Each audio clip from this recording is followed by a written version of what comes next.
Is Walpole Cable all set? Yes. Okay. All right, so I'm going to count in and then we'll go live. 5, 4, 3, 2, 1. Welcome to the Finance Committee meeting of September 3rd. On our agenda tonight are several departments and union contracts. But before we get started, I've got to do a roll call because we are virtual. We are required to do roll call votes for attendance and all votes. I'll start off with Denny. Here. Josette. Here. Allie. Here. Andrew. Here. Andrew, did you finally get sworn in? I did today. Okay, thank you. Susan. Yes, here. Lisa. Here. Kathleen. Here. Brian. Here. Doug. Saw Doug. We'll come back to Doug. Doug's here, but Oh, Doug's, yeah. Mark. here. Jeff. Yep. Here. Steve. Here. Lucy. Is not in yet. And Doug, did you finally come back in?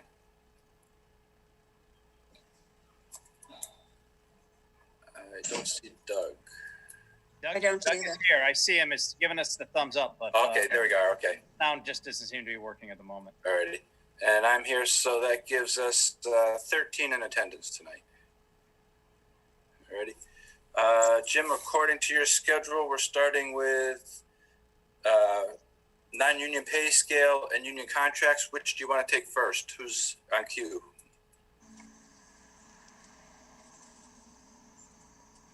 Jim, you're still muted. If you're okay with it, I'll just go over all of it. It's one article. Okay. Okay? Yep. So, I'm good. Okay, so Article 3 is a request for a new fiscal year 21 only salary schedule for non-union personnel and the cost items for the first year of the agreements for the 6 municipal bargaining units.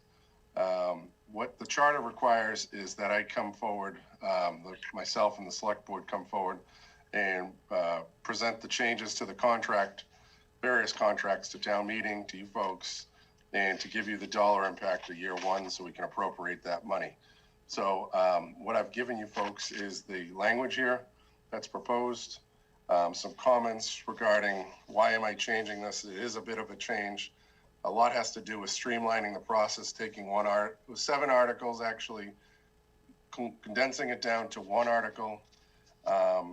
And town meeting's still going to be presented with everything as they are required to be under the charter, and move along with it.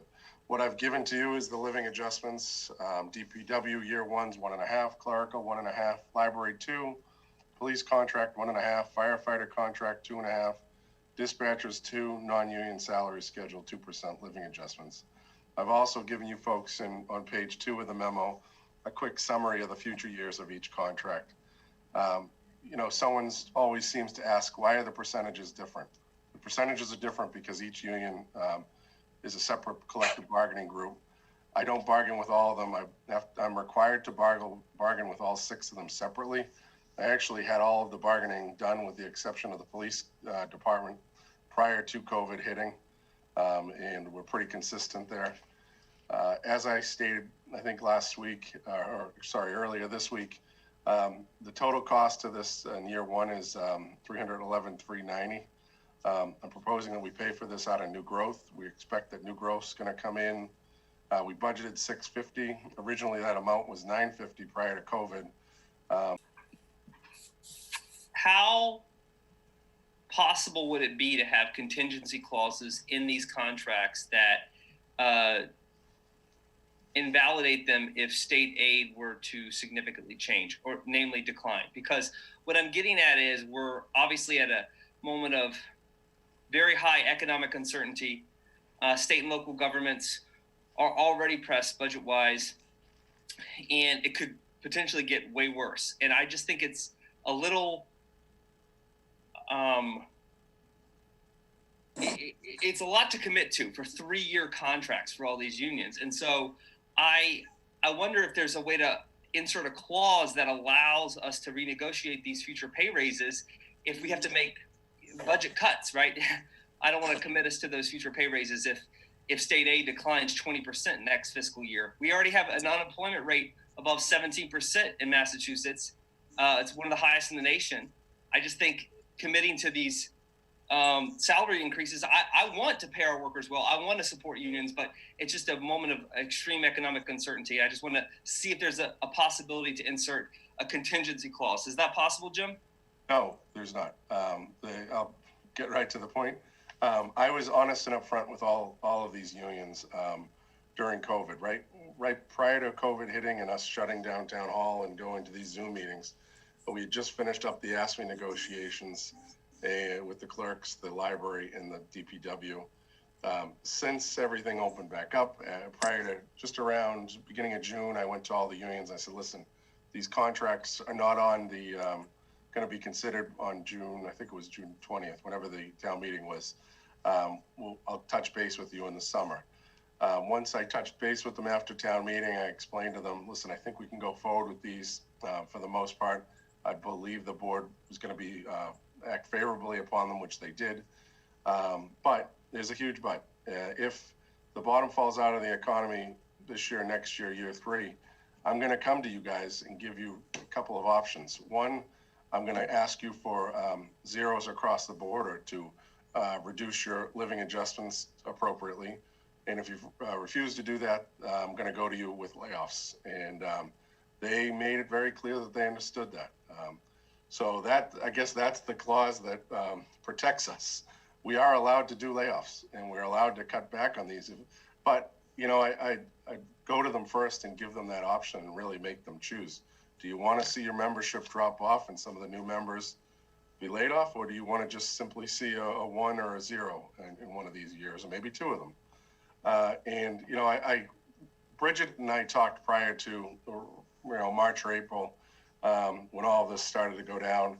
And I asked her, what's the school department going to do? They're in, I think this is year 2 of a 3-year contract with them. Are you going to go to the teachers unions and all the various AFSCME unions that are part of them and go, and ask for a 0? And there, she said, no, we're going to see how we do this year, which was a good call. I think we may need to ask them that in the future. So I think that myself and the school department would go with a unified front if we were to do something like that, Andrew. And I'm certainly understandable of the high uncertainty, and I agree, it's a lot to commit. But these folks are the ones who continue to work through everything. The firefighters, the building commissioner's office, Board of Health's office, fire department, police department, everybody continue to come in and they put themselves in danger. And I think that we should follow through. They have contracts that are now expired, and legally, I have to bargain with them. And if we were to go to arbitration, I'd have to open up our books. And I'm going to be perfectly honest. At this point in time, the town can afford to provide these. I wouldn't have negotiated them if I didn't think we could. Anything else, Andrew? Not right now. Okay. And Mark? Yep, go ahead, Denny. So Jim, 2 questions. One, the first question is, you're combining, this is the first time we've combined it all into one article. Are we doing that only because of the current COVID situation and to expedite things, or will this be the new norm going forward? This is the first time in a long time that all 6 unions have synced up together and had their contracts settled. So it's a lot easier for me if we do it in one article. I think it's easier probably for Dan too. Of course, these items can always be separated out from town meeting and taken one at a time. I can tell you that the personnel board, a couple members didn't like the fact that originally this was a non-union salary schedule for 3 years. I was trying to keep it consistent and fair for the non-union folks and, again, to streamline it. The board met 2 days ago. They weren't really in favor of that. They did indicate that if I was able to separate to just do the 1-year living adjustment for the non-union folks, they would maybe look favorably on it. But Unfortunately, I met with them at 6 o'clock on Tuesday, and I met with the select board at 7. I asked the select board at the end of the meeting, would you allow me to change the wording here? You know, the warrant's closed, but we're undergoing review with myself and Lauren. So I was able to adjust that down to 1 year. But I think in the past, the personnel board asked me to go back to after this year, the way we've done it with the non-union personnel. Okay. And then the second question was trying to check your memory back 10 to 12 years ago during the 08 crisis and everything that we were involved with then. You know, what did we do then with the unions in the wages and the other things? A lot of the unions, we did see reductions in staff. Unfortunately, at the time, I believe we had a couple of few positions that were open, and we were able to not do substantial layoffs. There was some layoffs on the school side.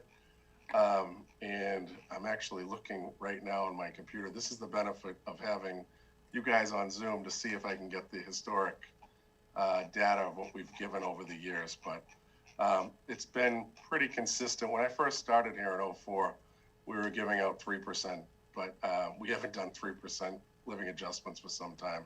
Most of the time it's been consistently about a 6 or 7% over the life of a contract.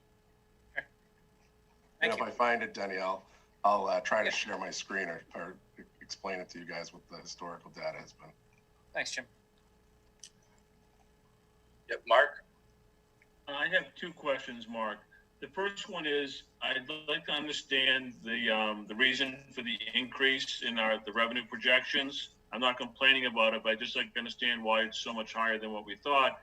The other question I have is, when we're at town meeting, is this package all or nothing? So when we vote, you have to approve them all unless someone offers a substitute motion specifically excluding one of the contracts.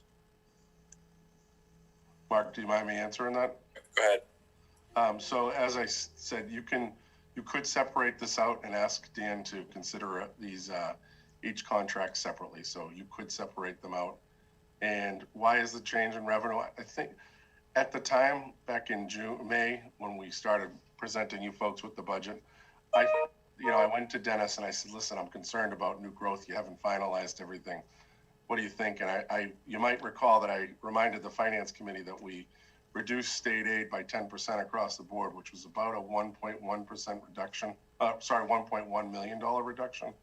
And you asked me, where's your pockets of money? And I said, I think new growth's going to come in better than I projected, but at the time, I just wasn't comfortable going back, keeping it at 950 where it was budgeted. So as we've gotten closer to the fall, I think the assessors come before the select board in around November 15th or so. We're getting closer, and Dennis is finalizing his number. And I know Dennis is on here, so feel free to jump in, Dennis. But as the number becomes refined, that's where we're coming in at, about 1.5 plus. Okay, thank you. Hey, Jim, I noticed on, which one was it now? Just turned it over. On, it's and the firefighters, Yes. we're excluding them from group insurance. That's actually some old language. You'll notice there that it references the West Suburban Health Group. Okay. We haven't belonged to the West Suburban Health Group in a long time. So Okay, that's so just that was just a paragraph within the group insurance category that's being deleted. yeah. All right. And the other was, I think it's DPW. We've added a 50% contribution rate to healthcare. No, the library. Oh, sorry, library. Yep. Yeah, that was just part of their collective bargaining, Okay. and they agreed to it. Okay. Is that something you're looking to move forward on with other groups going forward, or? Depends on how the next round of negotiations go. It was how it shook up. They were looking for a little bit more in night differential. They were looking for a little bit more in longevity. Quite honestly, I think only 2 or 3 of them take advantage of the health insurance. Oh, So okay. it wasn't really high on their priority. I'll be honest with you, I don't think I try to do that to fire or police or DPW or some of the other places where we might have some issues with recruitment. You know, when we're comparing ourselves to some other towns, 60% can get a little lean on the health insurance. So you're kind of disincentivizing them to join the health plan in exchange for slightly higher shift differentials and other benefits. Yeah, but it all works out as to how the negotiation goes too. Yeah. Okay. Other question, Brian? Jim, just a question on the police and fire. I noticed a new stipend for both in regards to, I guess, the utilization of EpiPens and whatnot. Is that something that's a new practice? Is it a law? And can you explain it? Again, it was part of the negotiation. It's something that they had brought up and asked for to be recognized for that. I believe with the police contract, we put it off in year 3. Fire had asked for their stipend adjustment to be in year 1, and with the way things worked out, that's just kind of the way it was. You know, everybody starts at a high number, 27% over 3 years, and we whittle it down to what we have here. So it's to recognize the importance and the use of not only the language that I provided in there, not only covered us with EpiPens and all other medical tools and services at their disposal now or in the future in order to ensure the residents and visitors of the town of Walpole are protected. So I tried to do a catch-all there. They were comfortable with it because I don't know what's going to, maybe we have some type of COVID pen that we give people. I don't know. So tried to keep our options open there. Is that something new that's happening in other towns? Similar things to that? Yeah, some other towns have brought that forward as part of they've asked for, you know, a 3% stipend or something. Okay, thank you. Anybody else? So Denny, and I think I did this the right way. Can you folks see the cost of living increases? If I just shared the screen. Can you see that, Denny? Okay. If you can blow it up a little bit more, that'd help. We try to do that. Is that helping at all? Okay. That's better. So this one is back from November, but for the most part, it catches where we are at historically. It lets you know where the schools are at, and everyone else. So I'll leave it up there for a second or two. And I didn't see, Mark, if there were any other hands raised while you guys look at this. Yeah, I'm kind of scrolling through.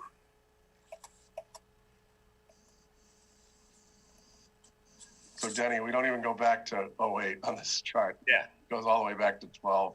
So you can see with the non-union folks, as I said, it's But in 1.5. 12, we started coming out of it. Yeah. We were starting to feel better again. Yeah. So, good.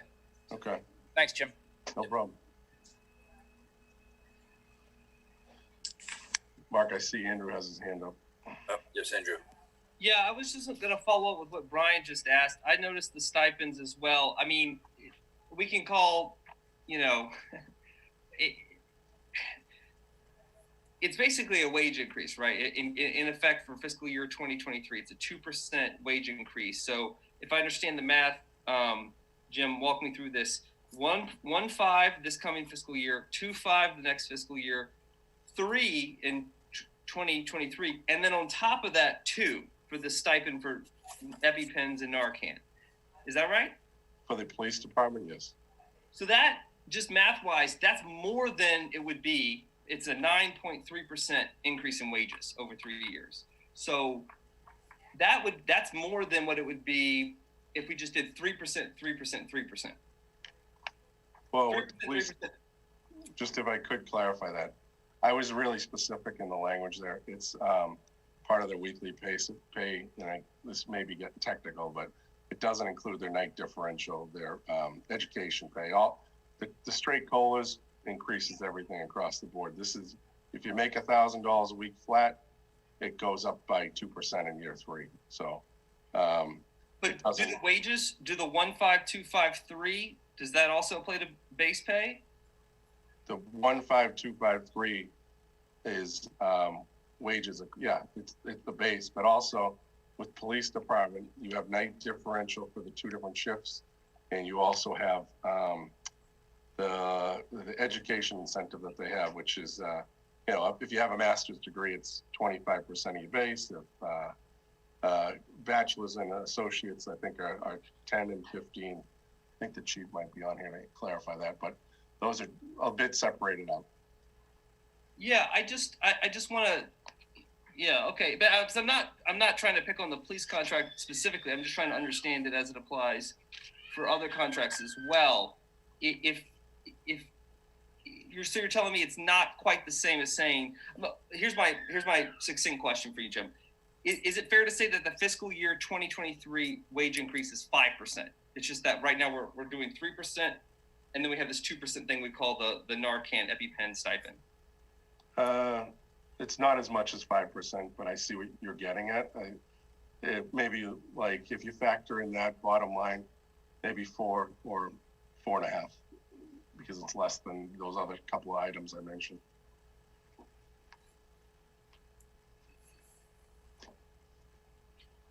Again, you know, I think our police officers, if we had a normal economy, absolutely deserve 3%.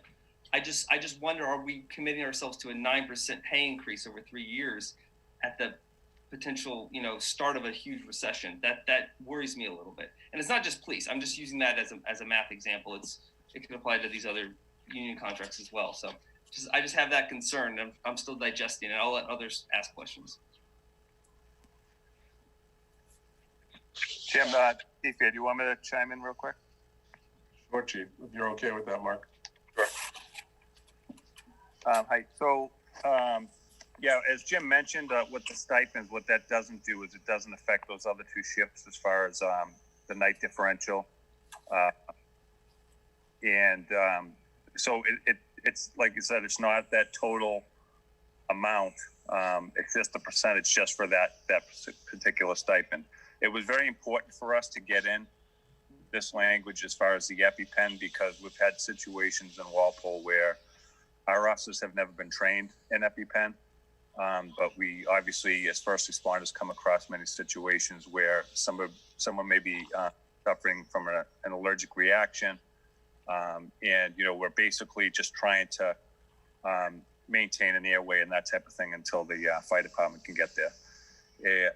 They also, if you look at the 3 things that are involved there right now, we have the defibrillators, the automated defibrillators, which are obviously for people suffering from a heart attack. We have the naloxone and the administration of nasal Narcan, and now the EpiPen. In the past, the officers have just accepted those things just because of their commitment to public safety. We gave them the defibs years ago when we trained them on it. Then we gave them basically we come into the opioid epidemic. We saw the need for that, and the officers just took it on. They trained them, and we got that initiated. So this is just, it's, you know, for what it's worth, it's a very cheap way for getting a significant advance of our public safety as far as police officers.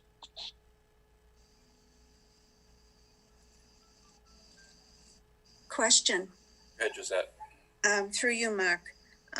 Chief, is the stipend going to be, is everybody trained or will be trained on these Narcan and EpiPens, or is there a group, are you staggering it through as to who has the training to apply these measures? Well, so the defibrillator, we've obviously been trained on that for a long time. Correct. Each of those pieces of equipment, the defibrillator, the nasal naloxone, and EpiPens, we have to receive a license through DPH, and then we have to have a medical control officer sign off on our training and our policies and everything. So there's a process to do that. Back in 2011, we started to see the increase in the opioid epidemic. We were going to overdose calls, and you know, we're getting there, and people literally have died because we were not equipped yet at that point, and we were not allowed under the law at that time to even get the prescription for police officers to administer nasal naloxone. And it took a little bit of work in order to work with DPH and then getting a medical control officer to sign off on our policies and for us to be able to purchase naloxone, train on it, and then administer it in the field. And so that took a little bit of time, but we've been basically using it, nasal naloxone, since about 2012. And as first responders, you know, if the officers get there before the paramedics and they could administer, we've saved many lives. We've administered it about 100 times between police and fire since then. So it's been a huge impact and a lifesaver here in Walpole. The EpiPen issue recently came up a couple of years ago when we responded to a situation where a girl was having a anaphylactic shock from an allergy reaction, and we were not equipped with EpiPen. And we weren't trained on it, and we hadn't never been registered or licensed to use it. So we started to have that conversation. And I actually worked with a Walpole resident. She developed a bill to present in the legislature to make all police departments have to carry it. And I think that bill it's either in committee or it might have even died. I'm not sure, but we took it upon ourselves to make sure that regardless of the bill, that Walpole police officers try and get the EpiPen added to that kind of trifecta and make sure that we're just better equipped to deal with that initial emergency situation and you know, stabilization if we're there before the fire department is. So basically speaking, all of our officers, unless you say differently, are trained, have gone through the procedure and are certified to use these. So we are trained in defibrillators and we're trained in administration of nasal naloxone. And now we're getting the 4 milliliter administrations. The only thing that we're not trained on yet is the EpiPen, which is part of first responder training. We're allowed to do it. We would just have to go through the process of, you know, purchasing EpiPens and then training on it. We have a police officer who is a Mass Police Training Council certified first responder instructor, CPR instructor, and she does have the capability of training the department. So if we get this through, what we'll do is we'll have it's Sergeant Hazeldine. We will have her basically train the department. We're already in the process. We've already submitted the paperwork to DPH and the medical control doctor for us for them to sign off on us on our training, and then we'll get it out there. We plan to. I'd like to get it out there if this goes through as quickly after town meeting as possible. And how long does this training take?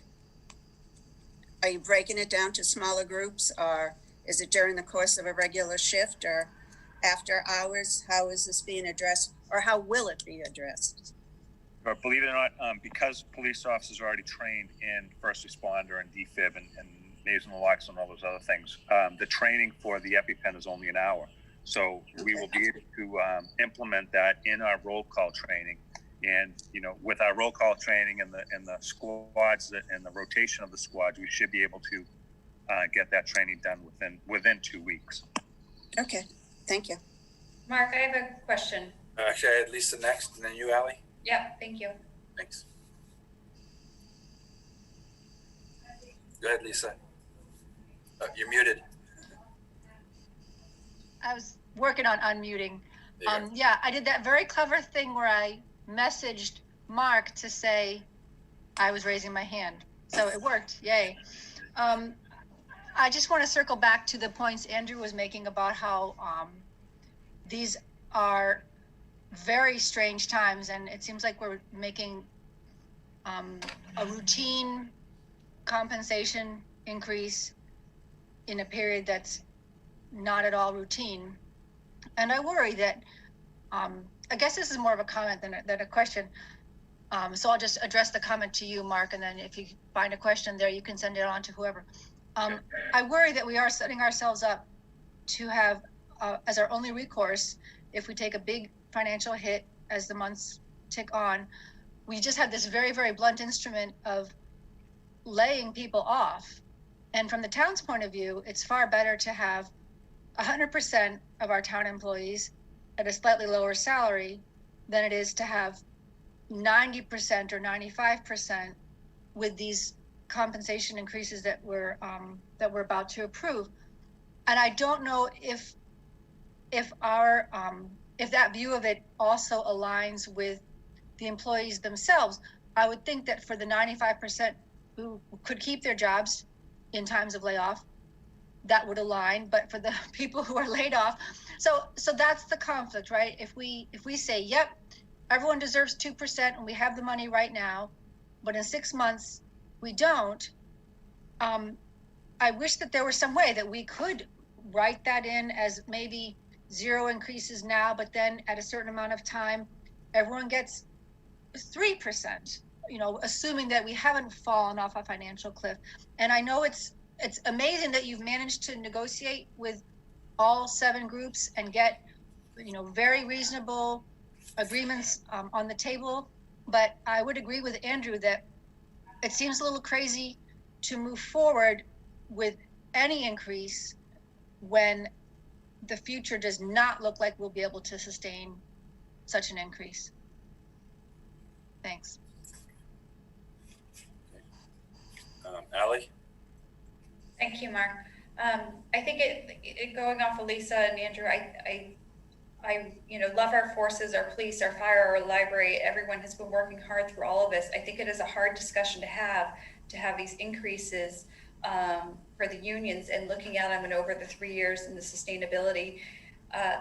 I'm more having a hard time with this $1,000 stipend, and I do, you may have already stated it, but I'm just trying to absorb it, of when this is common across towns. In my field, we're all required to use EpiPens. We're trained in it every single year. We have a defibrillator in our building. We are trained in it. We would use it if need be. So $1,000 stipend, I kind of want to hear more about the medical training. They are first responders. What is the annual medical training, and what are we paying for? Or is everyone, CPR trained and things of that nature? It is a lot to talk about these union increases right now. Mark, if I could just start, maybe the police chief should jump in. Yep.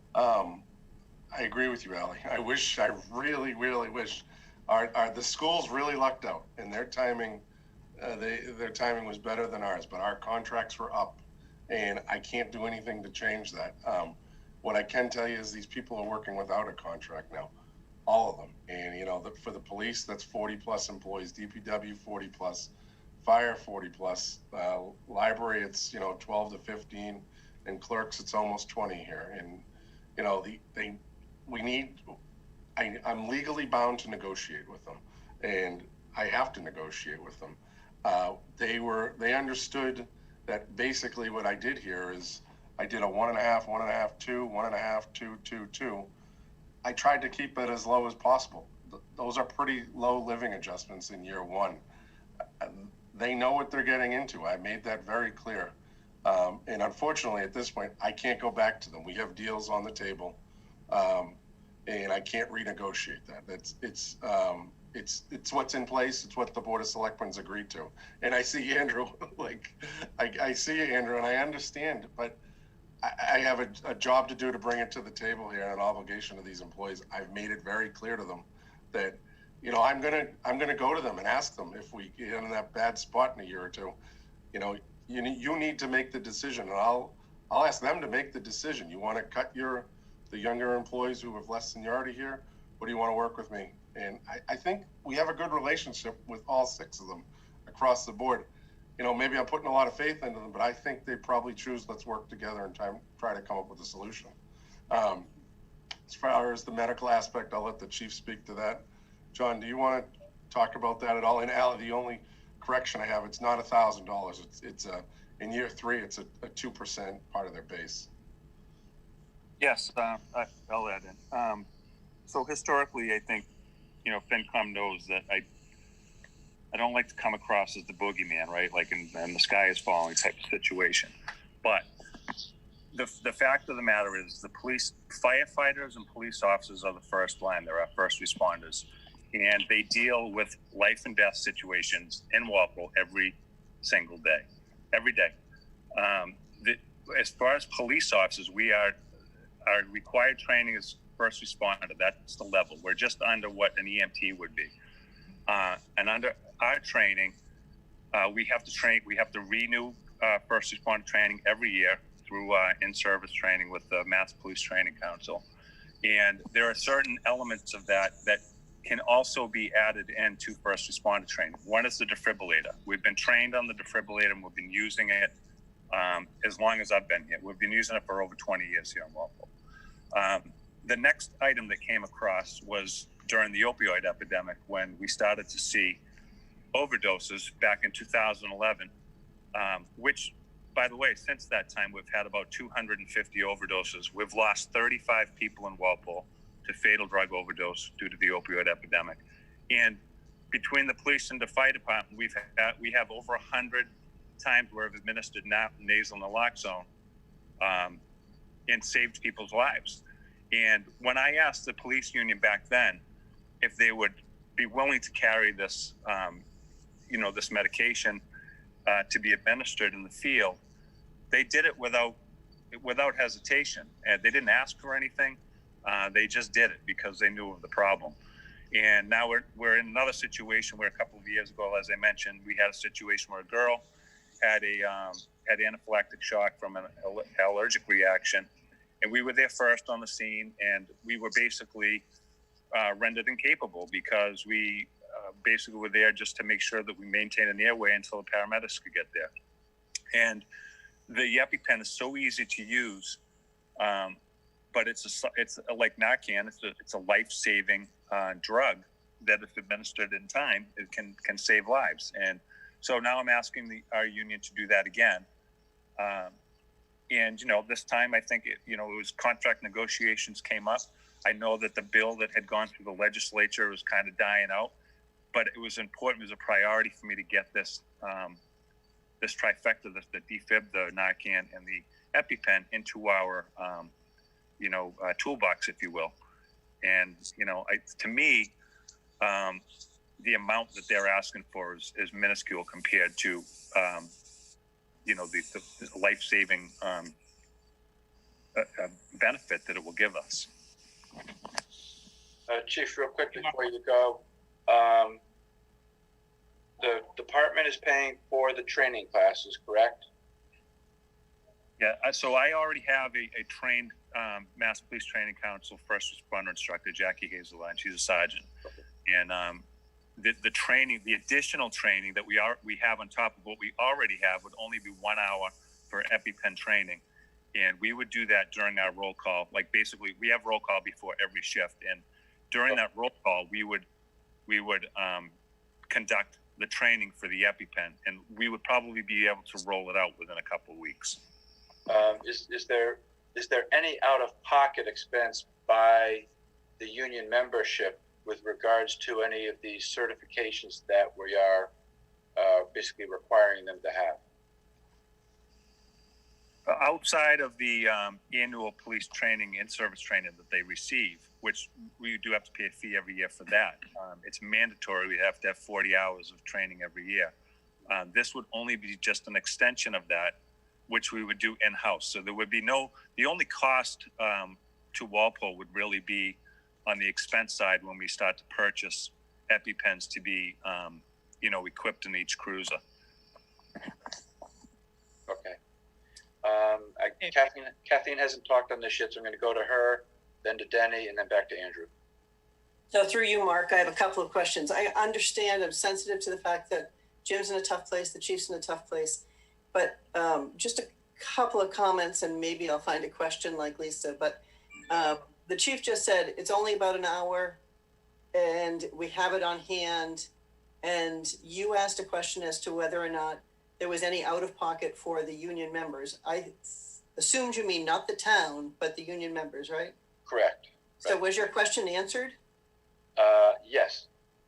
Okay. It's basically the town's providing all this training, and the town is basically giving these guys $1,000 to sit through this training on town time. On company time? Yeah. Okay. Because I know. No, that's not correct. The addition in the contract will be for the police officers to accept them having the responsibility of administering EpiPen in their duties. There's no cost to them or to the town as far as our training is concerned. So we're giving them a new tool and we're asking them to use it, but we're giving them a bump up to do it. I just think. Well, yeah, we are, but we've also asked them to do defibrillators. We've asked them to use nasal naloxone, and now we're asking them to use EpiPen. So that's why, and this time Jim actually helped us build in the language that. So now we have this trifecta of tools on the toolbox, and any additional things that come up in the future. So any other items that police officers may need to carry in the future, they would already be required to carry. So I guess my final point on that would be just it sounds bad. It just sounds like we're giving you an additional tool. We're asking you to use it. I would think they would embrace it, just like if I get a new tool on my job, I embrace the use of it. So I'm not trying to put you on the hot seat. So I'm going to move on to Jim and put him on the hot seat for a second. Just because when you say this is the contract and there's nothing we can do, I'm not sure what I'm doing here to vote on it then. So you can vote no? What I'm required to do is to bring it forward. The select board is the agent who negotiates this. They delegate that to me. I bring the contract to the select board and say, initially I meet with them and say, well, here's what we're thinking and everything. We go into executive session. And at this point, they've agreed to the terms of the contract. I'm required to come forward and ask town meeting to appropriate the funds and present the changes that were included as part of these negotiations. So this is what I'm presenting those to you folks. And I understand that. Because I have a deal, a memorandum of agreement, and MOA, I could go back to them and say, hey, I think the finance committee voted this down. We're still legally obligated to continue to bring it forward to town meeting. Okay.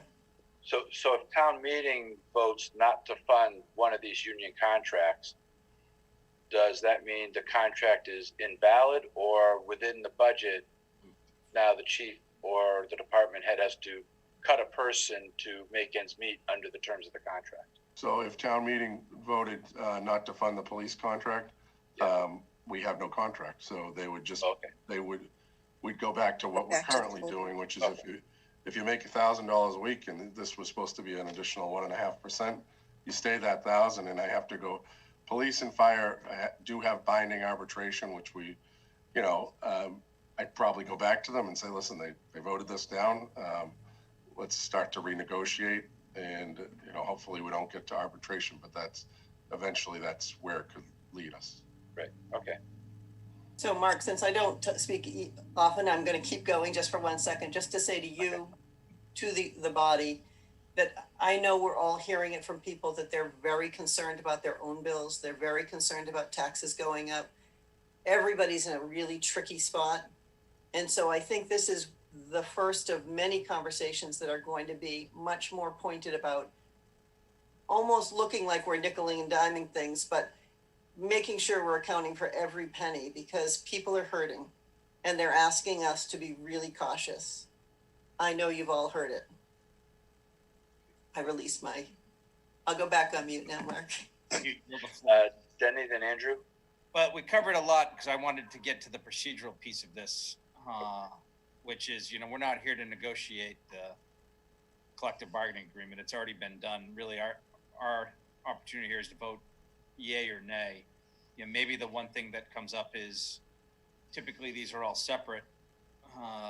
If we want to separate them, we should probably have that conversation, or we should, make a decision whether we vote tonight, think about it, go from there. But ultimately, Jim can't go back with our comments tonight and renegotiate. He is legally bound to bring this forward. We need to make a decision on how we vote. If we vote no, the town meeting votes no, there is no contract, and then we take the risk of, these are people working and operating outside of a contract and all of the other legal pieces that come with that, which have pros and cons on both sides. Denny, just to follow up on that one, you're right. I would ask you guys to vote on this if you're not comfortable tonight, at least the next couple of weeks. on the article. If your preference would be to separate them out, that's fine, separate them out, but then we are gonna need to present town meeting with a recommendation on this article, so if you'd wanna separate them out, but overall, you do need a vote on the article at one point or another, favorable action or non-favorable action. Yeah, I just want to make sure as we go back and forth, asking Jim, not pleased with the negotiations, doesn't help the process move forward. We just have to be prepared on what we're doing, is either vote for favorable action or, not favorable action. And then we can deal with the ramifications that come out of that. I've got Andrew, then Lisa, then Jeff.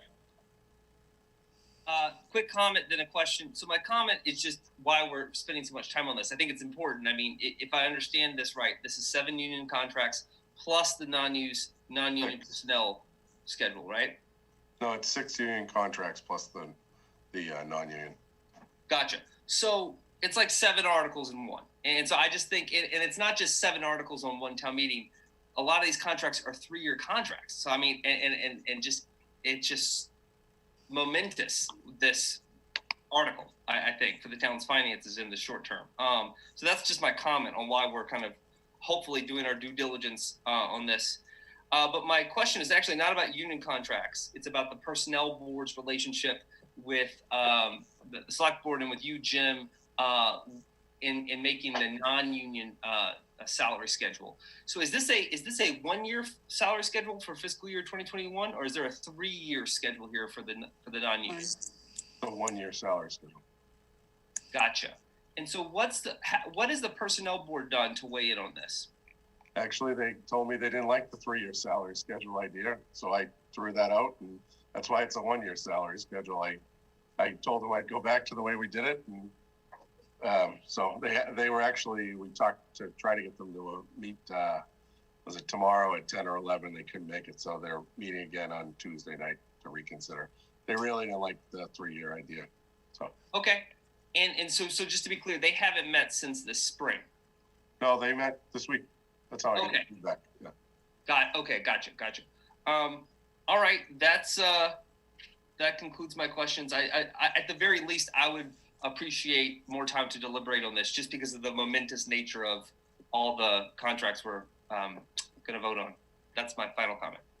Okay, Lisa, then Jeff. Okay, I'll make it quick. It's a comment. Denny, I hear what you said about how this is what we have. We have to vote up or down, and it's very important for people to operate with contracts. But I really resonate with what Kathleen and Ally are saying, that this is a tool, these tools, the EpiPens and the defibrillators, that, can we say, women in schools are using all the time and not getting extra cash to do. And I can't, in these times, in good conscience, say that it's all right to just work in a little extra money for the police force to carry an EpiPen. And it seems stupid to vote against all these contracts, which by and large are very, very well negotiated, over that one little thing. And so maybe that speaks to breaking it down in the future, or maybe that speaks to bringing us in a little earlier in the process. If our vote is meaningless tonight and we are just supposed to rubber stamp what has already been agreed upon, okay, you could probably tell us that in a memo and we could skip the whole meeting. I do feel that I can't vote yes on these contracts because of giving officers a stipend to carry an EpiPen. Just to clarify, I never said your voice vote was meaningless. That wasn't me. I don't feel that way. And I hope I didn't imply that either. That was not my intention. I just wanted, and I don't say yay or nay on either one. I'm not sure either. I just want to make sure we don't keep arguing the same points. We know what we're here to do, and in the way it's structured and set up, and to figure out what our options, if anything, are on separating them, if that may be the best solution. All right, Jeff. My one question is, in the contract, it specifically states, second line, they are required to administer. Does that mean that they're not required today? Chief, I'll let you answer that. as far as the EpiPen, Well, EpiPen, Narcan, defibrillator. Defibrillator available for under the first responder certification, which is the police officer certification, is just under EMT. Police officers are there's 3 items, like I mentioned, that we can add as part of our first responder training. One is the defibrillator. The second one is nasal naloxone, which, as I mentioned, we got before 2012. We weren't allowed to carry it, and then some changes happened in the law where we were permitted to carry it. And then EpiPen, and EpiPen is the device for people suffering from anaphylactic shock during an allergic reaction. So those, now when Walpole PD first accepted doing the defibrillator, the police officers didn't get anything. They didn't ask for anything. They just did it. When we administered, when we got the nasal naloxone added on there, they just did it because we were involved in the substance abuse epidemic, and we were seeing people die. So we immediately kind of got that into place. And now we've seen situations, as I mentioned, in the last couple of years where we've gone to medical emergencies where somebody's suffering from anaphylactic shock, and we are not trained in it and equipped with it. So I know everybody's kind of just focusing on EpiPen right now, but the police officers in today's age are doing a lot more non-traditional police functions. The defib, nasal naloxone, and the opioid epidemic, and now EpiPen are things that are, we can add to our first responder toolbox. And our officers have been absolutely amazing about accepting the responsibility and taking that on. The mental health issues, we're responding to over 300 mental health calls every year, mental health crisis almost every single day in Walpole. But that's not traditional police work. We're becoming, people who have to be able to go in and de-escalate these situations. Get people sectioned, get them to the hospital, get them to clinicians, and we're asking a lot of them. And this is just something, to me, it's a minuscule, raise for them to accept all this responsibility, and at the same time keeping our community safer. And that's how I look at it. If I agree, these are important tools. I guess my point is that you guys have been doing the defibrillator for 20 years, Narcan for 8, EpiPen, you want to implement that. I think it's a great idea. We never set the precedent before to offer a stipend to, enable you guys to be able to administer those, critical services. We are setting the precedent here that should we add to your toolbox, it's going to follow a stipend. That's my only comment. Well, it's set the precedent, but we also, like I said, we have the language in there that if there are any future additional tools of, means that officers would have to be subjected to, we already have that language in there, so that they would have to basically accept any other things that come along. Thank you, Chief. My only other comment, and it goes back to Denny's point, I'm in favor of splitting these, and not just because we might have an issue with police or fire or whatever specific contract, but I would have to abstain simply because of the non-union. That's it. I think I saw Josette's hand, and then Denny. I agree with Jeff. I was just going to say, when the time comes, when we do vote on this, I would really like to see everything broken out. We have the total amount, but to break each of these unions out to vote on it.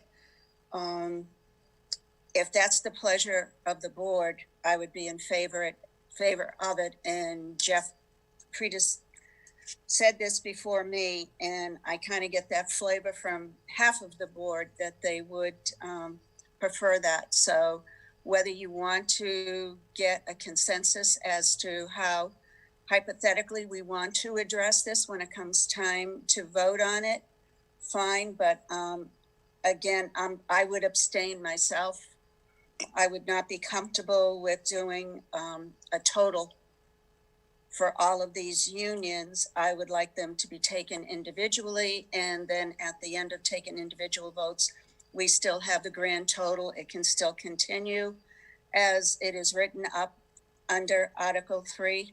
But I honestly believe that with all the conversation that's been generated here, we would be better off taking each union individually. Thank you.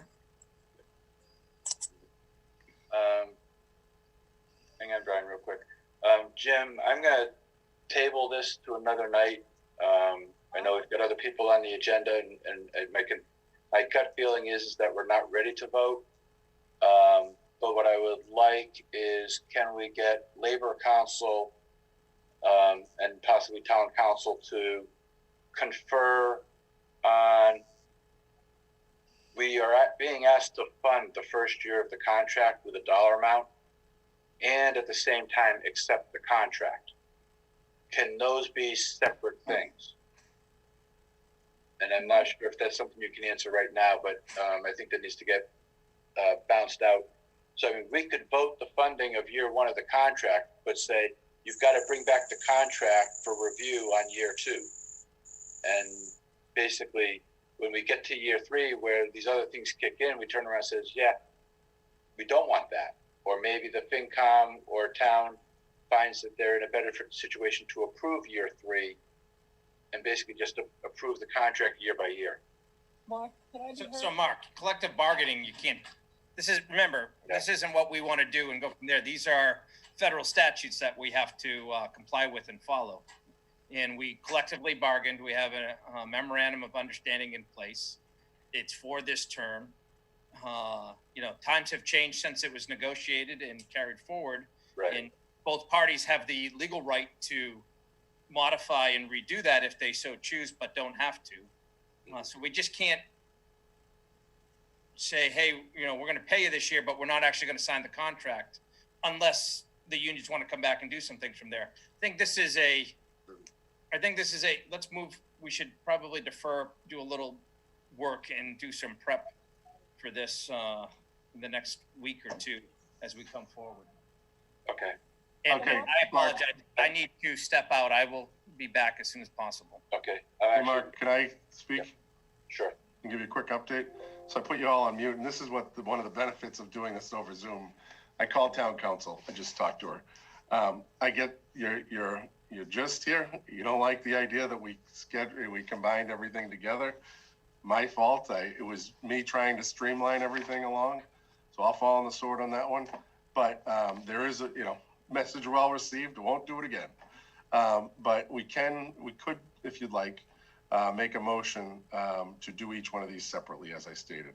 She suggested make a motion to divide it out and to do one at a time. Or she said you could also do it as we do each article for town meeting. I think I'd prefer, if you want to separate it out, make the motion to divide it. And if you're prepared to consider, one of them or all 7 of them tonight, great. It seems like we're on 1 or 2 that's an area of concern. So is that okay with the committee then, separating them out? I'd be in favor of that, Jim, but I had my hand raised, so. Oh, sorry. Yeah, go ahead, Susan. Okay, so I just want to say a couple of things. First of all, and Denny touched on this, but I want to emphasize it again. So by statute, we're bargaining with the union, and there's a memorandum of understanding already in place. We're not rubber stamping anything. We can vote a contract down. What we can't do is jump in after the negotiations and fiddle with it. In the same way, the union can't do that. It is what it is, and it's a process that has included lots of give and take over time. I wasn't there, but I've done tons of contracts and understand the process. So we're not rubber stamping it, but we just can't pick it apart. So if we don't like a contract, then, or if anyone here doesn't like it, if you want to vote against it, that's fine. Just like at town meeting, people will vote a contract up or down. What you need to understand is if a contract is not approved, then there is no contract. At that point, the risk is Jim goes back to the bargaining table. Some of these contracts would go to an arbitrator. And as Jim says, our financial picture at the moment is such that we might have the contract forced on us anyway through arbitration. Another alternative is the union might be really upset, and it may disrupt our labor relations. And I'm not saying that's not a reason to vote it down. That's another thing that could happen. And one thing that we might consider is if it is voted down, maybe what we could do is just ask the unions to work under the contracts they're under, give us a year to see what happens with state aid. So there are a lot of things that can happen, but we're not, because we're subject to collective bargaining, it's a joint process. We don't get to decide as you would if you're running a company and you just say, hey, this is the way we're doing it tomorrow, period. And I also wanted to emphasize what the police chief is saying about these the EpiPens. It makes it, I think we need to just be clear on the fact that if I were guessing at what happened, the police were saying, look, we keep having to step into these medical areas, and we should be compensated. It's like you keep adding it on, but as the chief points out, so it's not one thing, it's all of it. And as the chief has pointed out, it sounds like they've said, and going forward, there may be more. So this is what you're getting in recognition of this extra responsibility. So I just think we need to be clear that it's not, oh, they're carrying an EpiPen, they're getting this money. It's more than that. But anyway, the rubber stamp thing needs to be put to bed. We're not rubber stamping anything. If you don't like one of the contracts, vote against it. Just be aware that that doesn't mean that the town gets to say to any one of these groups, we didn't like, what you bargained, so we're gonna change it, and we're gonna tell you what's gonna be in there or not in there. That's just not a power that you have when the state has a collective bargaining process for employees. So that's get off my soapbox. Thank you. Okay, Mr. Gallivan, did you want to chime in? I saw you just pop up all of a sudden.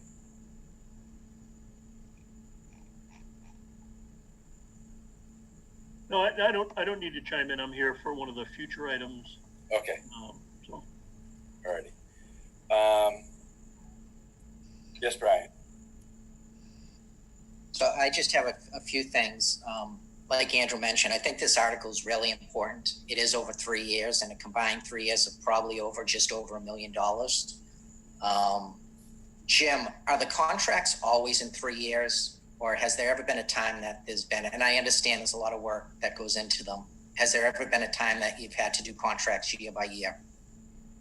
No, there is not. During my tenure, and I know going back to before me, Michael, so that's 2001, they've always been in 3-year contracts. Okay, and then a concern about the stipend that we keep talking about. I'm concerned it's a slippery slope that we're going down. Are there any other town employees that are required to use any of those same tools, whether it's a defibrillator, whether it's an EpiPen? And are those things that we're going to start to see in other future contracts now that it's in one? I know the fire department has to be trained in that, so that's the one that comes to mind. Are we doing any training with personnel at the senior center? They have been on the defibrillator. Okay. They're not a union though over there. Okay. Okay, thank you. Alrighty. I'm going to move this to a future date for a vote, but I'm under the impression that we will probably end up splitting the vote so that each contract is addressed individually. Mark, can I interrupt you? Can I get a consensus from the board if that's what you want to do? Because I want to prepare for that future meeting, whatever that may be. Okay. Could we do like a little hand vote? Who Sure. wants to split? Who wants it? Because I got to work on that. It's going to take me a little bit of time. Yeah, just by a show of hands, who wants to split the article into individual components? I see. see. Where we're going. 1, 2, 3. 1, 2, 3. I count 10, Mark. Yeah, 10. Okay, and 2 are not here, so I guess there's 1 that doesn't want to split. Okay. All right. So I will get working on the proper motion to split that. And okay. you know, I don't want any of you to think I'm just trying to be underhanded here or anything. The message I got was let's keep town meeting moving.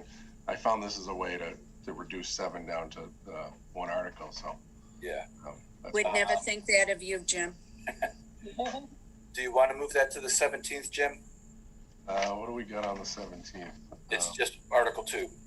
It's the last. Yeah. Yes, that's fine.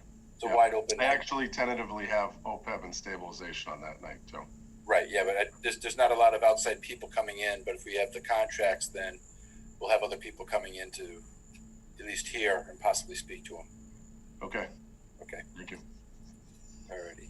So next up, Board of Assessors, Article 11.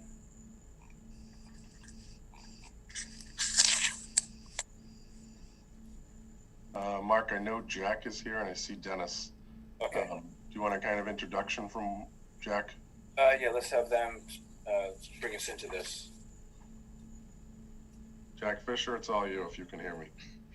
Evening, how you doing? Good, thanks. What this is this is an article to allow us to complete the updates that we need for assessed values for the 5-year major revaluation. There are 2 components of it. One is for the utilities. What has happened is the State Department of Revenue has changed the way that utilities are to be assessed, and they require outside expertise that we just frankly don't have in-house. The 3 utilities that we're looking at are NSTAR, Bay State, and New England Power Company. And this is for the things like underground pipes, overhead wires, and so forth like that. And previously, from beginning of time, they were done by net book value, which was provided to us by the utilities, and that's no longer the case. And so we need to get some outside help for that. The cost is about $2,500 per account, and so there's 3 accounts on that. The second piece of this is the commercial and industrial valuations. We are required to update those valuations, and frankly, we do not have a lot of commercial and industrial property in town, so it's very difficult for us to get comparisons.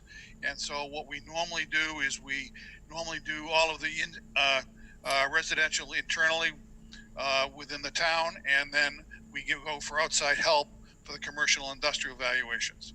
And it's a very reasonable cost, about $43 to $42 per parcel for the commercial and industrial properties. And this is and we have to have these values updated for the 5-year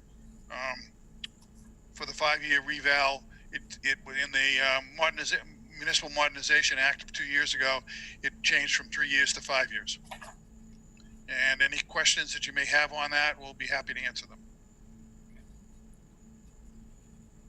Yes, Mark. Go ahead, Mark. Oh, yes.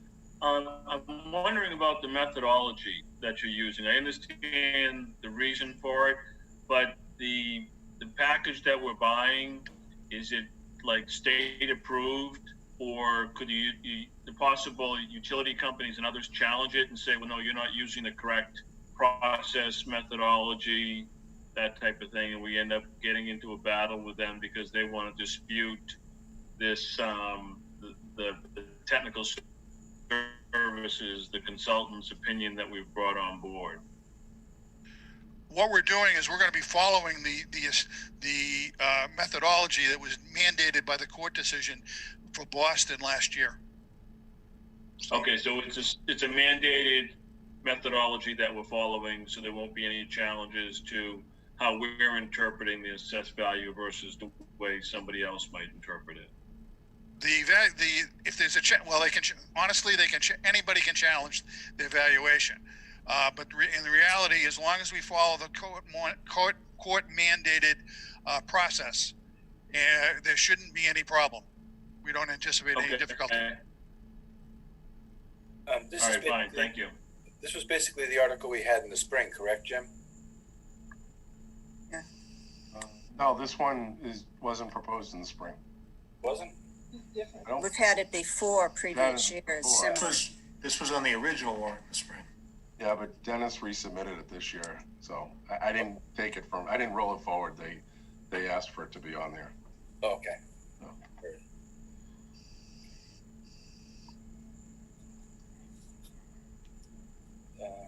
It's a personal property. Okay. Yes, Brian. So I recall, I think Dennis was in and did speak to us in the spring about this. And Dennis, the last time that there's something similar to this was done, I think I remember you, I recall you saying that what was found through this was a lot more than what the cost was to do the work that we're asking for. Is that correct? I think we might be mixing up our articles. We came to you a couple years ago to do we have to do the business personal property in town. Okay. That has to be relisted. All the sites have to be visited. That was the article. I never came this spring for this article. This was the previous year was the personal property for technical assistance with this. This has always been planned for the fall, this article. Okay, thank you. Okay. So is this one for? So this one's for personal. Well, it states that it's for personal property also, but was the one that we did previously was residential personal property? No, what had happened is the last time we did it was for the business personal property. Okay. Beginning last year, after the court decisions, the Department of Revenue changed the procedure in which we would evaluate these utilities, as Mr. Fisher explained, the net book value. Okay. So in the springtime, we weren't required to do it this way. We could still accept the net book value. Going forward next year, we have to do this.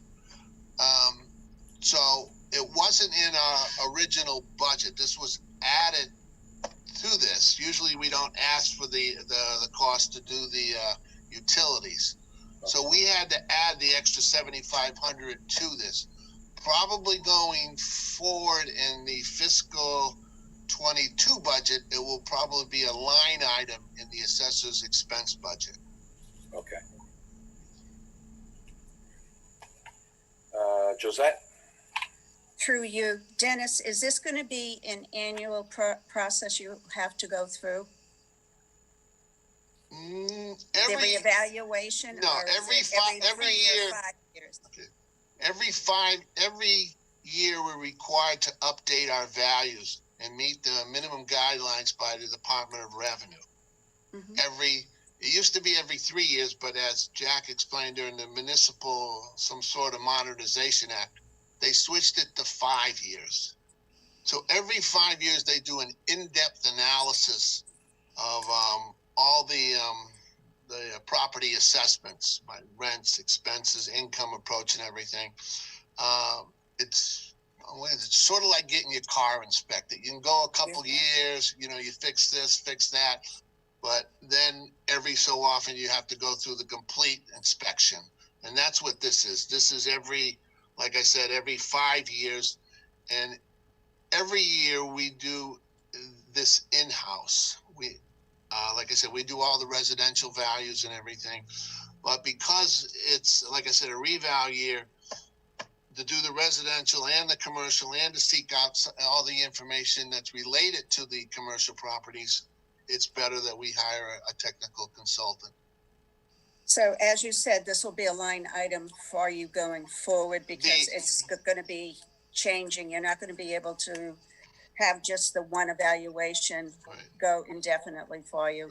The line item that I mentioned would just be for the utilities, the $7,500. Correct. Going forward, not the 46,000 for the commercial industrials. Correct. Thank you. Okay. Other questions? I don't see any hand. Oh, Andrew? Motion for favorable action on Article 11 for 54,000 for the Board of Assessors. Second, Yes. What was the funding source on this one, Jim? Overlay. Overlay. Okay. Just want to make sure we have it correct on the record. Okay. And who seconded that, please? is Lawson. Susan, okay. All right. So we have a motion and a second for favorable action from overlay. Roll call vote. Denny? Yes. Josette? Yes. Ally, I think, had to leave. Andrew? Yes. Susan? Yes, Lisa? Yes. Kathleen? Yes. Brian? Yes. Doug? Doug did not get back yet? Okay. Doug said, Oh, Doug said? I'm sorry. Doug? Oh, Give a thumbs up or thumbs down. How's that? Yeah. You gave a thumbs yes. that's awesome. Yes. up. Not acceptable. Okay. Mark? Yes. Jeff? Abstain. Abstained. Okay, Lucy's not here. Steve? Yes. Yes. And myself is a yes. 1, 2, 3, 4, 5, 6, 11, 9, 0, 1. 11, 0, 1. Jeff. Hey, Mark, before we move on, I'm trying to keep track of all the votes. So this was only our third vote. I just want to clarify the vote tonight. The two votes we took earlier this week, was that a 13-0-0 or 14-0-0? No, I'm asking. Andrew was not sworn in, so they were 13-0-0. Okay, okay, thank you. Yep.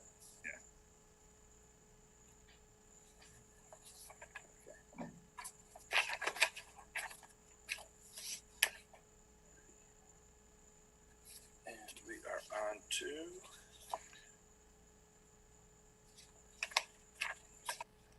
my schedule. Local media, Article 12. Oh, Mark, thank you very much. Yes, thank you. Thank you.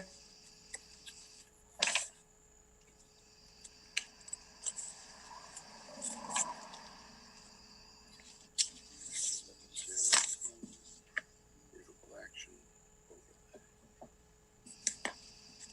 So, Local Mark, media. I know Mark Gallivan is here to talk about that budget. I Yeah. included that as part of your packet. I believe that Tamara is on, oh, I see you, Tamara. Okay. With the brick in the background. Okay. So they can explain the budget, just kind of a buffer for this one. It was on the Springtown meeting and just to carry forward. So I'll let Mark and Tamara take over. Okay, thank you. Mark, you want to start us off? Sure. For those who don't know, I'm on the select board. I'm also was voted in last year as a board member for Walpole Media. Eric Kraus is the chair, and he had a work commitment tonight, so I'm representing the board. So the operating budget, I assume you all have that. There's an operating budget and a capital plan. The operating budget is $437,561. Capital request is $72,272 for a total budget for fiscal year 21 of $509,833. When we, putting my select board hat on, when we set the contract up with Walpole Media, the idea was Walpole Media would always have about $200,000 extra in reserve, sort of in their bank account. We never envisioned COVID but we could envision a time when the budget may not get passed in any given meeting and it may get pushed off. So that is why they've been able to continue to operate. The other thing is Walpole Media has been pretty conservative in spending the money that has been allocated over the last 2 years. So Walpole Media finds itself with extra money in the bank account. So the next line on the summary, less funds in hand, they have $348,993 that has been unspent over the last 2 years. So they're recognizing that they have the money in hand. They don't need that money again this year. So the total request is $160,840. And Tamara is here. She's the director. She can speak to any specific program or thing that we're working on. But the two things that are really being emphasized this year over and above kind of what has normally been doing, and I think they've been doing a great job trying to cover literally every meeting that goes on, whether it be in Zoom or in person, getting over to the Council on Aging, recording Jim when he was doing his daily or weekly updates. If anybody would like a cable show or to be on cable, just speak to Tamara. She's always looking for new ideas. But the board has been pushing the idea of working on the internship program. We're working in conjunction with the high school, using the same studio. We have use of the media room right next to it, which is loaded up with computers. So we'd really like to work more with the high school and train more of the kids in, this form of media, and give them a chance, rather than working at McDonald's, where they can be out filming activities and events and doing, public events. So, the other item that we want to offer a lot more of, and again, COVID is sort of slowing things down in the interim, but more training. People have asked for more training on how to film, how to edit, all those kind of things, and Walpole Media really wants to be able to offer all of those training classes to people that have an interest. So I think that's a great thing. I can go through the operating budget and the capital budget if you want, or I can stop now and take questions, whatever you would like. People just want to jump right into questions? Or do people want more information to be presented? I'm good. Okay, questions? Sure, Mark. What? Denny? Just remind me of the funding source for.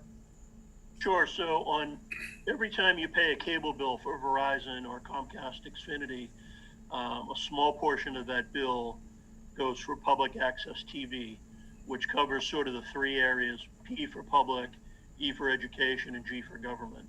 So the money to film, all the meetings that occur in Walpole, the money to help Walpole High School have a TV studio and incorporate that into the education, as well as just the public portion, where people can go and film whatever content they want and have it broadcast. So it's all really funded through the cable bills. Oh, just to follow up on Mark's comment there, Denny. Yeah. As of August 20th, the balance in that account was $1,239,845.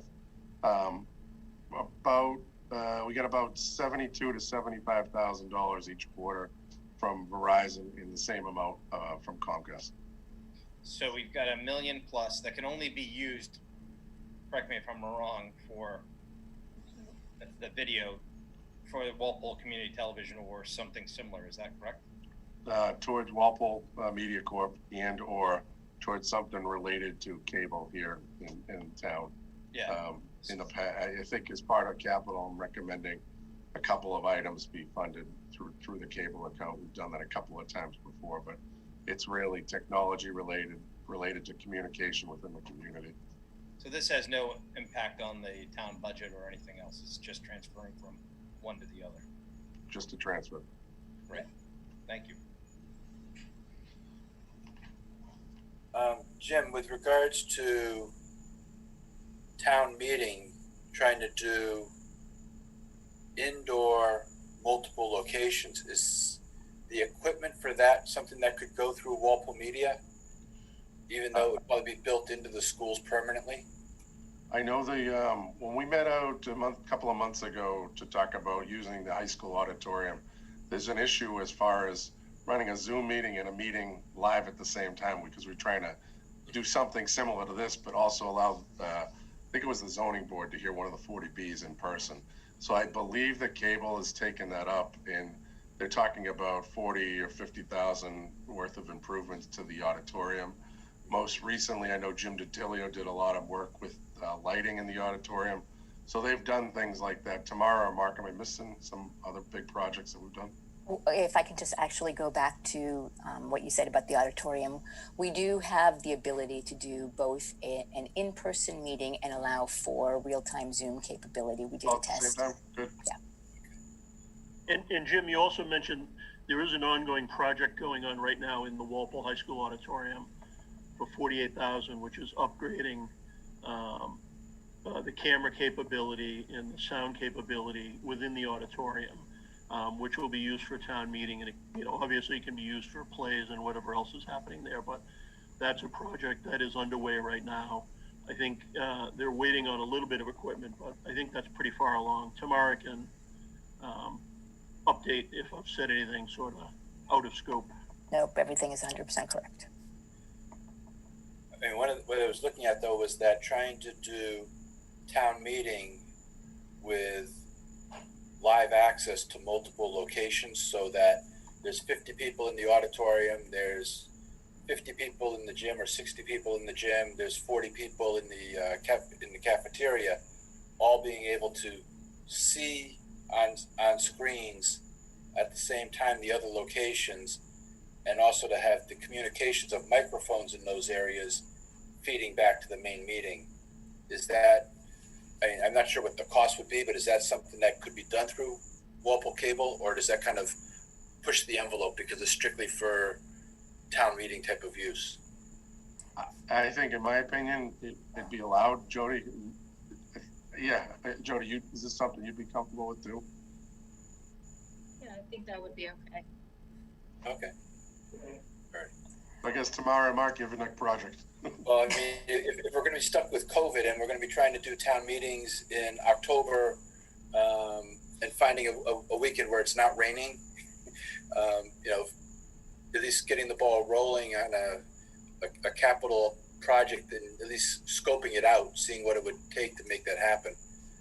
So we can move indoors and keep people socially distanced within the confines of 3 big rooms. So I would just say that Dan Bruce was at our select board meeting on Tuesday, and I think he's leaning toward an outdoor meeting on the football field. If Dan thinks that a possibility may be to break people up into multiple large spaces, Walpole Media can certainly look into that and figure out what the logistics would be. Probably pretty quickly figure out what would be needed, and then we'd have to figure out what the lead time on any of that equipment would be. Alrighty. Other questions on Walpole Media budget? I have a comment. Okay, Josette? To follow up on Mark's comments, Tamara, once she came on board, it was amazing how much she did down at the new center for all the different programs. She was amazing, and it was refreshing to have somebody so enthusiastic, and automatically the group of people that are working with her were very responsive to everything that Carrie requested. So kudos to you, and hopefully we get back there soon. Thank you. Thank you very much. There being no other questions, Kathleen? I was just clapping for Tamara.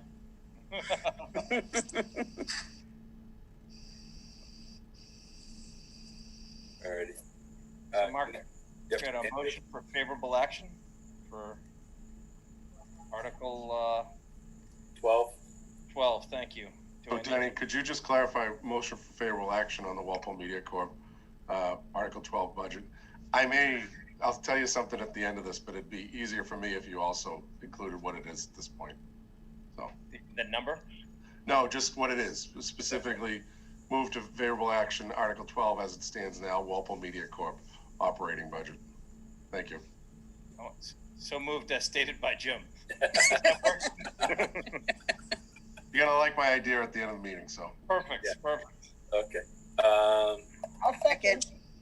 And Jim, that's the, let's see, 160,840? Correct. Okay, Yeah, with the funding source being the cable funds. Yep. cable funds, Yeah. gotcha. Motion by Denny, seconded by, I heard Susan. somebody, Susan seconded. Susan Yep. seconded? Okay. Alrighty.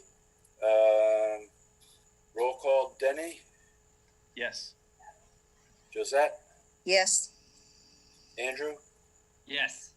Susan, Yes, Lisa, Yes, Kathleen, Yes. Brian, Yes. Doug.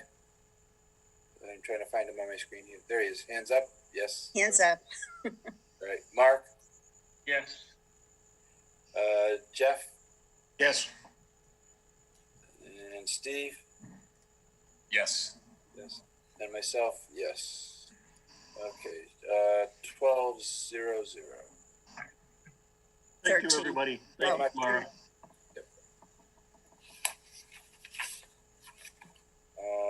Stretch code, correct, Jim? Correct.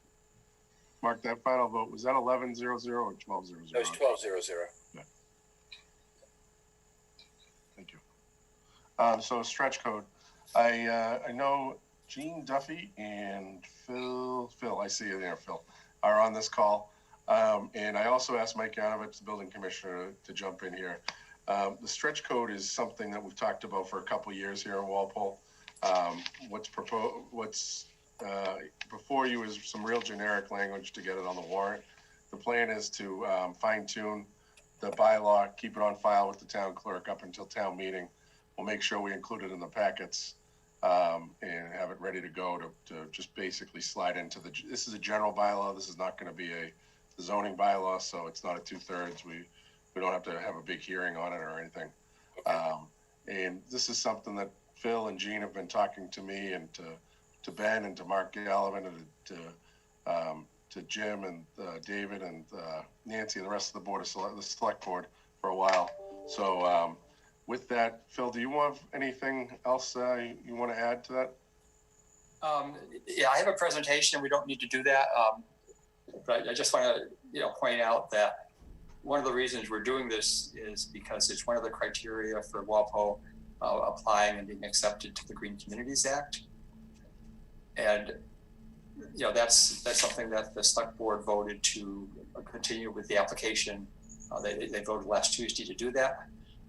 The stretch code is, some people may look at it as being they're going to put a burden on builders, and that's not true at all. And I don't know if everyone saw the presentation that I sent out. I apologize, it came out late. But can I go just through a few things, or do you want to just do questions? I know it's very late, so I appreciate it. Actually, I got partway through it, so yeah, if you can just quickly give us a little bit more overview. Okay, so I share my screen, and I promise to go fast through it. Yep. Or I can just do it without that. Let me do it without that then. Okay. Then I want to be very respectful of your time, because I know, you're doing a lot of work on this. So the other reasons to do the stretch building code is because it actually reduces the energy costs for homeowners. So a lot of homeowners like it because over the long term, and I'll show you, we have some charts that show how fast the small investment in meeting the stretch code pays back in long-term energy savings. And it's also, it's doing our part for the environment. And also we're supporting the Global Warming Solutions Act, which we endorsed directly when town meeting passed the 100% renewable non-binding resolution in 2012. So the stretch code adoption right now, 284 communities have already accepted it out of the 351 towns and cities in Massachusetts. And if you, I have a map in the presentation, but you'll see that we're an island. There's not a whole lot of towns around us that have not accepted it. The notable exceptions right now are Rentham and Foxborough. Norwood, Needham, and North Attleboro just accepted it in the last year or two. So that's important because some people say, well, if we adopt the stretch building code, builders won't want to build houses in Walpole because it'd be more costly. But right now, we're just going to be on the level playing field, that everybody's paying really the same additional cost. So again, it's one of the criteria for us to become a green communities. And just a couple of things. So what is the stretch code? First of all, it only applies to new residential and new commercial construction, commercial construction over 100,000 square feet or conditioned space over 40,000. So it does not require any existing building, any addition. Those are all exempt from having to do anything. So it's only new construction. And there's a couple misconceptions about the stretch code. One is that buildings will be too tight and it will cause problems with quality of air. I can tell you that I have a very tight building, and one of the ways to remediate that is we have an all-house air handler. So basically, it brings air in, and it does it in a very environmental way by going through a heat air exchanger. So there's lots. The technology is there, so that's easily addressed. And all homes all new homes can easily fit into the criteria. One of the changes that in the stretch code, as it is now, as it used to be, is that it's performance-based, not prescriptive. So before, when it was prescriptive, it was specified to the builders the type of material and how the house had to be built. Now what it does is it's based on something called the HERS rating, HERS, Home Energy Rating System. So it sets a target for how efficient a home has to be, if the contractor can meet that efficiency in any way they feel fit. In fact, the homeowner can even influence that. So it's very flexible to the builder. Now, as far as the cost of implementing this, there's an inspection process, and there are HERS inspectors. And the way that works is it's not a burden on the town. The builder has to pay for the HERS inspection, and that's something obviously will be passed on to the homeowner. But that process is done very, very easily and quickly. It's done by a third party. And one of the advantages of having the inspection rather than the prescription is that when homeowners when builders were prescribed what they had to do, it didn't necessarily mean the house was tighter. With doing this test, it actually does mean the house is tight. And there in the presentation I handed out, the Mass DOER has 8 sample models of the cost of a house, and I included 2 in there. One with a house heated by gas, one with a house heated by oil, and you'll see right away that the actual cost to the homeowner is readily paid back within a year or 2. And after that, they're getting a payback. In other words, they're using less. Their energy usage is a lot less forever. And one of the things interesting is that the NEEP, the Northeast Energy Efficiency Partnership, which Massachusetts is part of, did a study of how much energy is being saved by doing these types of programs. And it's in the, I won't pull up the number right now, but it's in the millions of dollars over 5 years for all of New England, the amount of energy savings. That savings is good for homeowners or for commercial builder owners, and it's also good for the environment. So that's really the summary of it. And as I said, it's certainly one of the criteria for Walpole being approved as a green communities in the Green Communities program. But it's also good for the environment and good for homeowners, because over the long term they will save money. And if you look through the cost estimate, you'll see that one of the ways they save money is that there's a tremendous amount of different incentives to have a more energy efficient boiler or to do more insulation. So all those incentives are done, some of them through Mass Save, by going through the stretch code. It puts that out in front of homeowners and contractors so that they actually take advantage of those incentives. So they're there no matter what. And a lot of homeowners want to have an efficient house. So actually, as opposed to thinking that builders we would not want to build a house more energy efficient because it's going to be more costly. Actually, a lot of people are more sensitive to the environment. And again, it's actual savings in energy costs over the long term. So just ask you to please support this. So just to follow up on that, Mike Yanovich, anything to add? I know a lot of people have questions whether or not this adds, is this over and above what's in the building code? Before we get into questions, Mike, do you mind talking about that a little bit? Yeah, thanks, Jim. So, there is a misconception. I was actually part of the first community in Massachusetts that adopted the first stretch code, and I've participated in the national adoption of the energy code. So I'm fairly well versed, but it's not my forte. But so the cost that's borne or that's taken on by the contractor is negligible. There are dollar amounts out there for a single family home that range from the international code to comply with energy is about $900 and some odd dollars, and the stretch code of Massachusetts adds about $2,600 to the cost of a home. But as Phil pointed out, the cost savings through the energy savings over the life of the home, or even in a couple of years, really cancels out that cost up front. Not to mention most additions, renovations, or new homes are financed, so that's worked into the financing. But most people that I deal with actually prefer an Energy Star home, which is one method, or a home that has a HERS rating, as Phil pointed out. So you're getting a more energy efficient home. You're moving into a home that's more energy efficient than a standard national code home. So most contractors understand this already, and they're already complying with this. This is just another set of eyes with the HERS rater that we have out on site that provides us with the information. And in the long run, it is a better home. It's a better product that the builder, that the contractor actually turns over to the homeowner. So I think Phil's done a great job. I'm supportive of it. We're the end enforcer, not necessarily the end user, but we're the end enforcer of this when it does, hopefully does get passed. So we don't have a problem with it.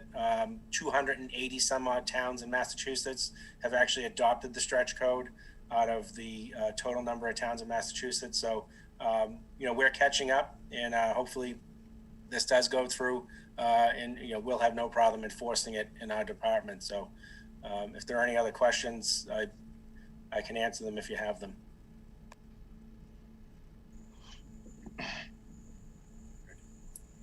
Yes, Josette? This, from what you've said, this is strictly for new residential and construction, commercial construction. Will it ever get to the point, and it's not like you have your magic 8-ball out there. My home was built in the 1800s.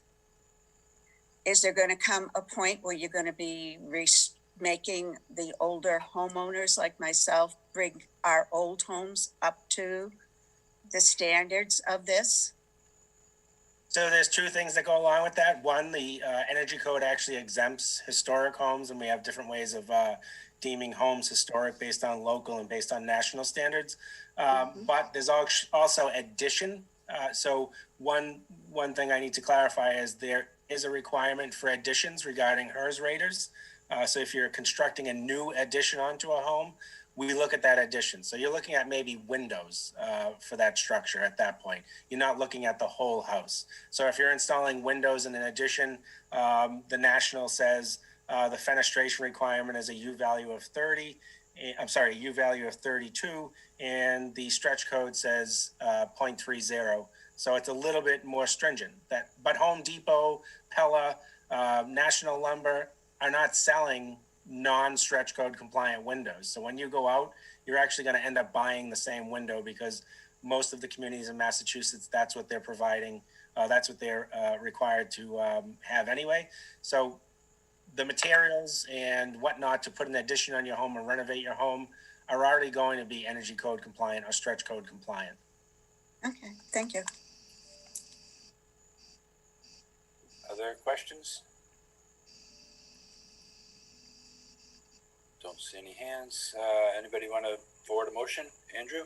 I'll make a motion for favorable action on Article 13, the stretch energy code. Okay. second it. Kathleen, Excuse Go me, ahead, Kathleen. is it Article 15? I think Yes. I say Article 15.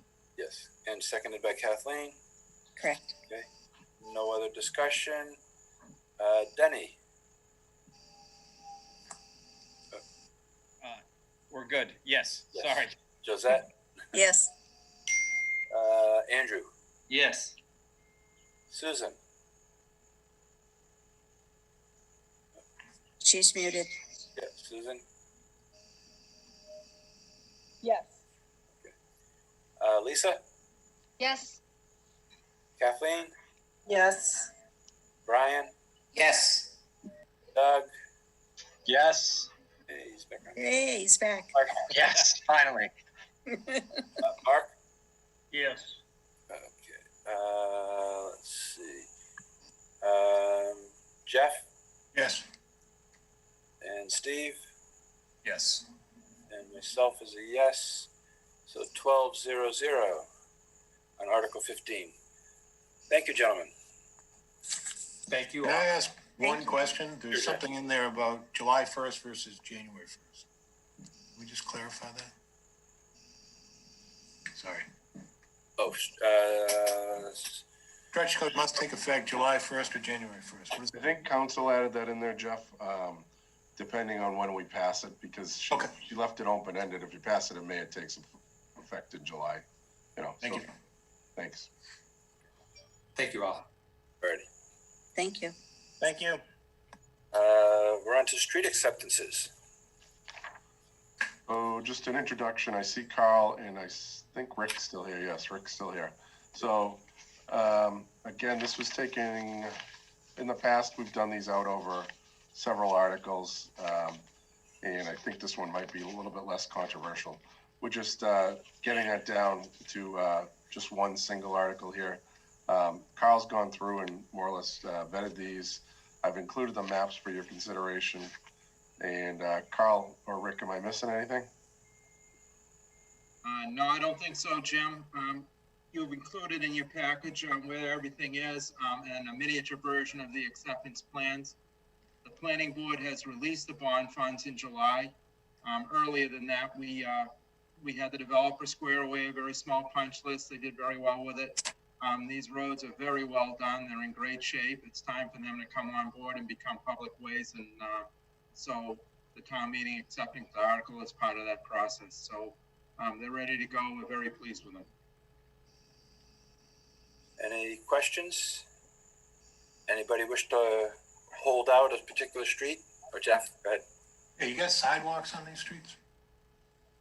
Are there sidewalks on the street? Yeah. Yes. Per regulations, one side. Yeah, it's just tough to see on the PDF loan up. Oh, very tough because they're not really shown. Okay. Other questions on street acceptances? Carl did say that the bonds had already been released. Yes. Okay, thank you. Brian? Mark? On just a quick question on Millbrook, I see only partial. So I guess the other parts have they already been accepted? Is that? Through the chair, yes, the earlier portion was accepted in 2014. So actually Shady Lane and Lady Slipper are off the already accepted portion. Okay, thank you. And Mark? Yeah, just a general question. Is the town obligated to accept the streets? I mean, what if the town meeting decides, no, we're not going to accept them? What happens? We don't plow them? We don't take care of them? They're not obligated to accept the streets, although we usually do. There's certainly a long history of doing that, especially if they're properly built and put up. They're built to town standards, so right from the word go, they're essentially offered up to the town. So if they don't get accepted, that could lead to issues down the road. Okay, thank you. Jim, on street acceptances, do we get chapter 90 money based on total miles of streets that are under the town's control? These will, and Carl and Rick, tell me if I'm wrong in this answer. Once we accept these, they go into the chapter 90 formula and they'll calculate our award each year based upon these added feet of roadways. Is that right, guys? Yes. Okay, thanks. Is it likely that we actually break even, or do we lose money on adding streets? That's a good question. I don't know if we make money We're on never any. gonna catch up. Okay. Well, I know we're earmarking 400,000 a year supplemental to Chapter 90 to keep our roads in good shape. So, I mean, obviously, we don't really catch up, but I was just making sure we weren't taking a big hit just by adding extra streets. Well, these are in good shape, so they should need maintenance for quite a while. Okay. Any other questions? Yes, Brian. I was just gonna make a motion if. Okay. Accept them. I'll make a motion to accept Article 18. Would you like me to list the streets out, Jim? Yeah, that's sure, that'd be great. The streets under Article 18, High Oaks Court, Lester Gray Drive, Millbrook Ave, Lady Slipper Drive, and Shady Lane. Second. Second by Josette. Okay. Alrighty. No other questions or comments? Denny, Yes. Josette, Yes. Andrew, Yes. Susan, Yes. Lisa, Yes. Kathleen, Yes. Brian, Yes. Doug, Yes. Mark, Yes. Jeff, Yes. Steve, Yes. myself, yes. 12-0-0. Thank you very much. Mark, yes. Before you kind of wrap things up, and I just wanted to give the committee an update. So since we moved on from the employee contracts, I've been working on a couple of things. I think probably the feedback I've gotten from you guys and from personnel board is, yeah, Jim, good try, but we liked it the way it was. It's the Walpole way, don't change it. Yep. And I'm the type of person, I don't want to get bogged down in the little details. I want to move on with the whole gist of everything. So I've been talking with council, and I said, since the warrant's closed, would I be overstepping if I broke them back out into 7 separate articles instead of the one? She's, in her opinion, the answer would be no, because there's no substantive changes there. So, and again, what the board closed 2 weeks ago was just the draft. They handed it off to myself and town council to go through and basically make sure all the wording's legal and everything. So long story short, I'm going to go forward and break these back out into 7 separate articles. Jim, just for ease of numbering, if we could make the non-union Article 3 and then add the others to the end of the numbering sequence? I can't do that. Let me work out the numbers. Okay, I just don't want to get other numbers kind of messed up here. Yeah, I'm gonna do the best I can, but that's one of the reasons why I asked you guys to specify the items. Again, you haven't gotten the warrant officially yet, too. The warrant isn't. It's in draft form. I think I've made that clear in all my memos. So, it's in draft form for a reason. So, I've taken what you guys have said tonight and what the personnel board gave me as feedback, and I hear you loud and clear. I'm going to go back and I'll separate them out. Something that I've learned during COVID is get ready to pivot, move, and adjust quickly on the fly, and that's what I'm doing with this one. So I'm taking your feedback, and so I get it that there's certain things and certain aspects of these agreements. It's not an exact science on this stuff, and each group is different. So I'll break it back out and go with the way we did it. Okay. So for schedule, Monday's the holiday. Everybody have fun. Next Thursday, we've got housing partnership for Articles 13 and 14. Zoning bylaw amendments, number 17. And are we going to have capital budget? So I just before this meeting, I finalized my updated memo for next Thursday. Okay. I had to juggle some things around. Ed Fosberg is not available on Thursday night, so tentatively, and I know, Mark, I apologize, I haven't talked to you or Denny about this, but on my draft, I have the zoning bylaw amendment regarding outdoor dining, I'll ask Ashley and Mike to come in and talk to you folks about that. It's pretty straightforward. Then Articles 13 and 14, the Walpole Housing Partnership, I sent Andrew and Ben a note on that. Yep. I believe that'll probably work. Andrew's gonna be here anyways. And then the citizen petition for zoning overlay, which is the solar farm, and the citizen petition on the South Walpole Stadium parking. So that's what I tentatively had. I'll send this out. I think it's ready to go tomorrow. I'll send it out so you get it a week in advance. Okay. And then what I have on the 14th, which is Monday, Ed Fosberg can make it in for that, the Capitol. And it kind of works out. I have Richard Peeler on there for the citizen petitions. Okay. It works out since they're kind of synced up anyways. Alrighty. Yeah, I was just trying to get my hands around what was popping up. Okay. So capital budget moves to a week from Monday. The 14th. And 19 and 20 are going to move up to next Thursday. Alrighty. Yeah. And I'll have this ready to go tomorrow. I just want to have another set of eyes read the memo for me. Okay. Jim, will we have a response from our attorneys regarding these petitions? The legality of them? Yes, I've actually, Lauren hasn't dug down fully into these, but I have asked her. I explained to her how I present my memos to you folks. And I've asked her, I said, they're gonna want to see what your opinion is on those last articles, not just Richard Peeler's articles, but also the other two citizens. The parking one's straightforward. The zoning overlay with the solar, it's not straightforward. They haven't given me a map yet. There's some other things that are missing compared to what we did in 2015 and 16 with those other two zoning overlays. So they're missing some things. So council will definitely weigh in. Okay, thank you. Right. Any other items to discuss? Hey, Jim, the spreadsheet you shared earlier on your screen, you mind distributing that? Yeah, I'll when I redo the memo and the articles, I'll include that there. Okay. Thanks. Thank you, Susan, for getting that gift basket out to Claire. You're welcome. And, Happy to do it. Thank you. So, am I collecting money through Venmo, or are we dropping it off at Susan's house? I just want to make sure. No, I drop it off. We're doing it the old-fashioned way. Envelope behind the storm door. And no rush, whatever.